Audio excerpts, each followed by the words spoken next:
अपने तमाम हिंदुस्तानियों के साथ आज ईद मिल कर रहे हैं। ये हमारे लिए बड़ी खुशी की बात है। हमें ईद मनाना है और ईद की खुशियों को बांटना भी है। शहर होने की वजह से, कम टाइम होने की वजह से लोगों के पास उतने वक्त नहीं बचते हैं।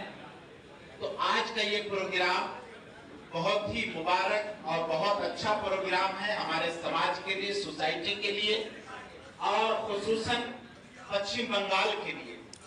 ऐसे वक्त में हम सब मिलकर के ईद मना रहे हैं, ईद की खुशियां बांट रहे हैं और अल्लाह से दुआ करते हैं कि अल्लाह ताला इसी तरह हम सबको मिलजुल करके रहने की तौफीक अता फरमाए। देखिए, ये दुनिया जो है ये बहुत प्रैक्टिकल है।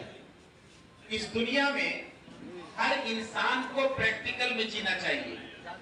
हम ये समझते हैं कि हम जिस तरह से अपने घर में एडजस्ट करके रहते हैं, हमें अपने समाज में, सोसाइटी में भी एडजस्ट करके रहना चाहिए।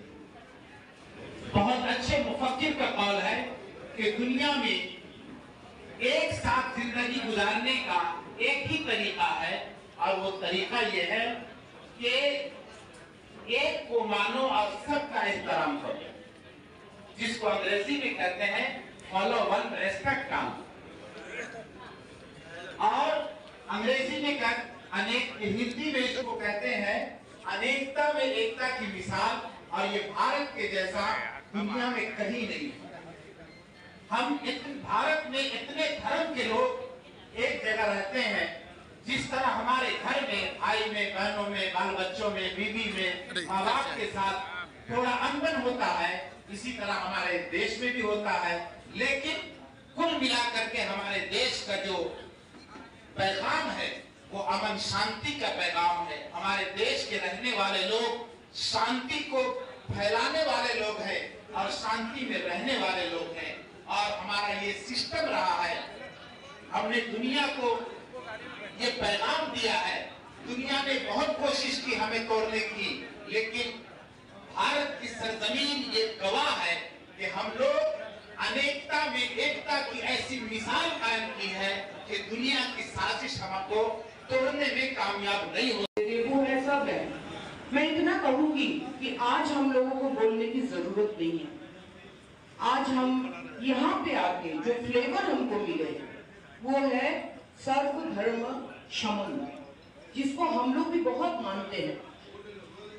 क्योंकि ये खाली बंगाल का तो है ही, बंगाल में ये बरकरार है, लेकिन देश का भी फ्लेवर यही है कि हिंदू, मुस्लिम, सिख, ईसाई रहने सब भाई भाई। मोहब्बत जो हमारी देश की परंपरा है वो कुचला जा रहा है, उसको थोड़ा तकलीफ दिया जा रहा है, जो ठीक नहीं है।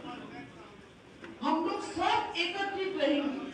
क्या हमको हमारा अगर इधर उंगली काट जाए और रेहाना का उंगली काट जाए, क्या खून का कलर तो एक ही आएगा, लाल रंग, उससे तो कोई एतराज नहीं। ऊपर वाला ने हम लोगों को बोला कि हम एक है। हम लोग अपने खुशी से बांट लिया है। कोई अल्लाह बोलता है, कोई शिव बोलता है, कोई जीसस बोलते हैं। कि आप एक इतने अच्छे प्रोग्राम रखे हैं जहाँ पे जिस इष्ट को मैं मानती हूँ, उन्होंने भी ये एक कहा था कि पुकुर तो है, यानी तालाब बोले पुकुर है, केउ बोलছে पानी, केउ बोलছে जल, केउ बोलছে वाटर, यानी कि श्री रामकृष्ण देव। तो उनको हम लोग मान के चलते हैं, तो हम लोग अच्छे से हैं। लेकिन ये जो है यूनिटी इन डाइवर्सिटी, इसको तोड़ना नहीं चाहिए। जो तोड़ेगा वो टूट जाएगा खुद। हाँ, आपस में अगर हम लोग देखें कि अशोक के दीप कब तक पड़ जाए, कभी हम लोग मानते हैं इतना बुरा कर रहे, इतना इसको शान मिल रहा है, पान मिल रहा है, पान मिल रहा है, कुछ भी मिलता है, लेकिन अंदर से खोखला होते जा रहा है। जिस दिन बत्ती थोड़ा इधर उधर हुआ तो धप अंधेरा आ जाएगा। इसको मान के चलना चाहिए। देश की परंपरा को तोड़ना नहीं चाहिए। और हम लोग बंगाल में, मैं एक ही बात कहूंगी कि हम लोग ममता की आंचल में महफूज है, इतना तो मैं कह सकती हूँ। सभी को बहुत बहुत शुक्रिया। हमको रोजा भी रखवा दिए, पता है आप लोगों को? हाँ, इस बार मैंने 19 तारीख यानी कि 27 रोज की रोजे हमने रखे थे और ये इसके क्रेडिट जाता है सना अहमद को। तो खुल के मैं कह सकती हूँ कि एक महीने के जो आप लोगों की जो मैंने एक दिन करके महसूस किया और उस दिन से हमको इतना रिस्पेक्ट आया कि आप लोग ऊपर वाला के नाम पे इतना एक महीने इतने सैक्रिफाइस आप लोग करते हो, ये बहुत ज्यादा रिस्पेक्ट आया। शायद अगर मैं नहीं करती तो मुझे पता नहीं चलता, लेकिन हम लोग भी मानेंगे वही तो हम एक ही बात बोलेंगे कि हम लोग तो ये सोच के चलते हैं कि जैसा शिव बाबा है वैसा ही अल्लाह बाबा है।